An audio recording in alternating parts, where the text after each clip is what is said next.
So I was just putting this vacuum cleaner back together again. I thought maybe I'll make a very quick video note on what the problem was in case it was useful to anybody else. So the symptom was that intermittently it would just power off. Changing the angle would bring it back, and then it would work for a few seconds or a minute, and then it'd go off, and so on, intermittently over a period of a few weeks. Today it just stopped completely. Just before it went completely, I thought changing the angle of the cable was the factor, so I suspected a break. So either as it went in here into the top plastic or the plug end, because there would be some strain as that bends near the wall.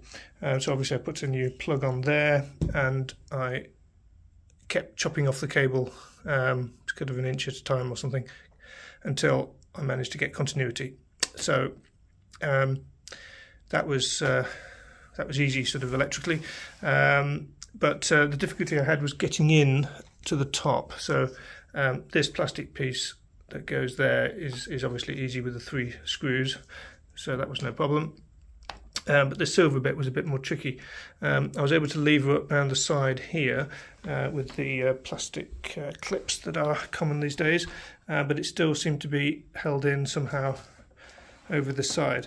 It took me a while to realise that you actually have to lever up these orange switch covers.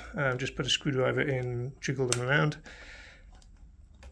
And if I can do this one-handed, there are springs underneath, so they tend to pop out, but as you can see, there's another screw in there, and then you can do the same for that one, and this whole piece lifts up, and they've got spade connections on the underside.